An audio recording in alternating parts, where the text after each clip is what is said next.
बिस्मिल्लाहिर्रहमानिर्रहीम। सामईन कराम, हमारी बात हो रही थी हज़रत सैयदना उमर फ़ारूक रदी अल्लाह ताला अन्हो की सादगी के हवाले से, आपकी सीरत, आपकी आजिज़ी और आपकी क़नाअत के हवाले से।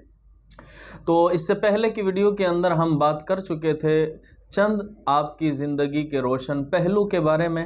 आज इंशाअल्लाह वल अज़ीज़ दोबारा वहीं से जहाँ से हमने पिछली वीडियो के अंदर गुफ्तगू को इख्तिताम किया था, उसका वीडियो का लिंक इंशाअल्लाह डिस्क्रिप्शन में भी आपको मिल जाएगा। तो ये आज इंशाअल्लाह दूसरे हिस्से के अंदर हम आपकी सादगी, आजिज़ी, इनकिसारी, क़नाअत और आपके रहन सहन के हवाले से, आपकी सीरत के हवाले से आज हम जो बात करेंगे वो आपकी ग़िज़ा के हवाले से। सबसे पहले हज़रत सैयदना उमर फ़ारूक रदी अल्लाह ताला अन्हु, आप ने जब से रसूलुल्लाह सल्लल्लाहु ताला अलैहि वसल्लम को बग़ैर छने हुए आटे की रोटी तनावुल फरमाते हुए देखा, तब से आपने भी कभी भी छने हुए आटे की रोटी को तनावुल न फरमाया, बल्कि आप भी ज़्यादा रग़बत और शौक़ से वो आटा के जो छना हुआ ना हो उसकी रोटी को तनावुल फरमाते थे। ये था इश्क़ रसूल। इश्क़ रसूल, रसूलुल्लाह सल्लल्लाहु ताला अलैहि वसल्लम से किस कदर मोहब्बत थी आपको। हज़रत सैयदना उमर फ़ारूक रदी अल्लाह ताला अन्हु, कभी यूँ भी देखा गया कि आपकी साहबजादी ने रोटी और ठंडे शोरबे में जैतून मिलाकर आपकी खिदमत में पेश किया, तो हज़रत उमर फ़ारूक रदी अल्लाह ताला अन्हु ने फरमाया, एक बर्तन में 2 सालन मैं इसे नहीं चखूँगा, बल्कि आपने 1 सालन पर ही अक्सर इक्तिफ़ा फरमाया था आपने। हज़रत सैयदना उमर फ़ारूक रदी अल्लाह ताला अन्हु, आपके अंदर हाकिम थे, आप बहुत बड़े हैं, लेकिन आपके बारे में आता है कि ऐसा भी देखा गया कि नमाज ईद के लिए, नमाज ईद पढ़ाने के लिए कभी कभी ऐसे ही नंगे पाँव आप तशरीफ़ ले जाया करते थे, तशरीफ़ ले जाया करते थे, नंगे पाँव ही आप तशरीफ़ ले जाते।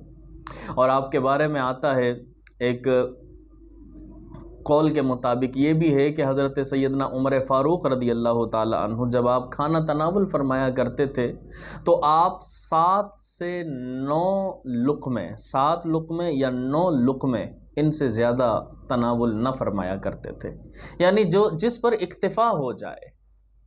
आपकी ग़िज़ा थी ये, आपकी ये ग़िज़ा थी। हज़रत उमर फ़ारूक रदी अल्लाह ताला अन्हु, आपका लिबास, आपका लिबास ऐसा था कि उस पर कई कई पैबंद लगे हुआ करते थे, पैबंद लगा लिया करते थे खुद ही, और फिर उसी लिबास को पहनते रहते थे आप। आपके दोनों कंधों के दरमियान कमीज़ पर, दोनों कंधों के दरमियान कमीज़ पर 4 पैबंद लगे हुए भी देखे गए। आपके तहबंद पर भी पैबंद लगे हुए थे। किसी ने देखा कि आपके कपड़ों में ऊपर और नीचे जब गौर किया गया, देखा तो 3 पैबंद लगे हुए थे एक जगह पर। ये थी आपकी सादगी, ये था आपका लिबास। और किसी ने ऐसे भी आपको इस हालत में भी देखा कि आप खाना काबा का तवाफ कर रहे हैं और तहबंद पर 12 पैबंद लगे हुए हैं। क्या नया लिबास नहीं आ सकता था? मिल सकता था, लेकिन दुनिया को तरजीह न दी आपने, दुनिया को तरजीह न दिया आपने। किसी ने आपको नमाज की हालत में भी देखा, और उस नमाज की हालत में कि तहबंद पर कई पैबंद हैं और कहीं कहीं इसमें चमड़ा भी लगा हुआ है, चमड़े के पैबंद भी लगे हुए हैं। कहत साली का ज़माना भी आया आपके दौर में, और कहत के ज़माने में आपके तहबंद पर 16 पैबंद भी देखे गए, 16 पैबंद भी आपके ऊपर देखे गए। इसीलिए सैयदना उमर फ़ारूक रदी अल्लाह ताला अन्हु की ये सादगी है, ये आजिज़ी है। आप अपने और अपने घर वालों के ऊपर बक़द्र किफ़ायत ही खुराक लिया करते थे। गर्मियों में एक लिबास पर इक्तिफ़ा फरमाया करते थे। ایک لباس پر اکتفا فرماتے. کسی نے آپ سے اس معاملے میں بات کی تو آپ نے فرمایا کہ میں مسلمانوں کے مال سے اپنے خرچ کے لیے مال لیتا ہوں اور مجھے اتنا ہی کفایت کرتا ہے بس.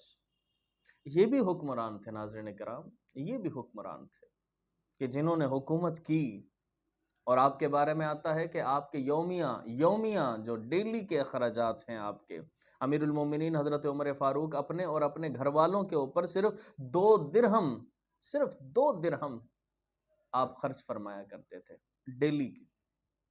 اور اس طرح بھی ہوا کہ آپ نے حج بھی کیا اور پورے حج پر فقط 180 درہم آپ نے خرچ فرمائے تھے بس. یہ آپ کا انداز تھا، یہ آپ کا طریقہ تھا. اور مسواک چونکہ سنت رسول ہے، مسواک سے حضرت سیدنا عمر فاروق رضی اللہ تعالی عنہ کی ایک نرالی محبت تھی. آپ کے بارے میں آتا ہے کہ جب رمضان المبارک کی آمد ہوتی تو آپ یکم رمضان کی شب نماز مغرب کے بعد لوگوں کو نصیحت آموز خطبہ ارشاد فرمایا کرتے تھے. جب رمضان شروع ہو جاتا رسول اللہ صلی اللہ علیہ وآلہ وسلم بھی یہ فرمایا کرتے تھے، اور آپ کثرت سے آپ کو مسواک کرتے ہوئے دیکھا تھا. تو ناظرین کرام، یہ سیدنا عمر فاروق رضی اللہ تعالیٰ عنہ، یہ آپ کی سیرت، یہ آپ کا کردار، یہ آپ کی عاجزی، یہ آپ کی انکساری، اور جس سادگی، جس عاجزی، جس انکساری سے خلیفہ ثانی حضرت عمر فاروق نے اپنایا اپنی زندگی کے اندر، جس سادگی کو، اور ان کی زندگی کے اندر 4 چاند لگ گئے. رسول اللہ کا طریقہ یہی تھا. اس زمانے میں بھی ان کی جس ادا پر عمل کرنا ہمارے لیے ممکن ہو، جس سادگی کو اپنانا، عاجزی کو اپنانا ہمارے لیے ممکن ہو، تو وہ اپنا کر فاروق اعظم کی پیروی کر سکتا ہے. اللہ سے دعا کریں خالق کائنات ہمیں اس عظیم ہستی کی بھی پیروی کرنے کی توفیق عطا فرمائے.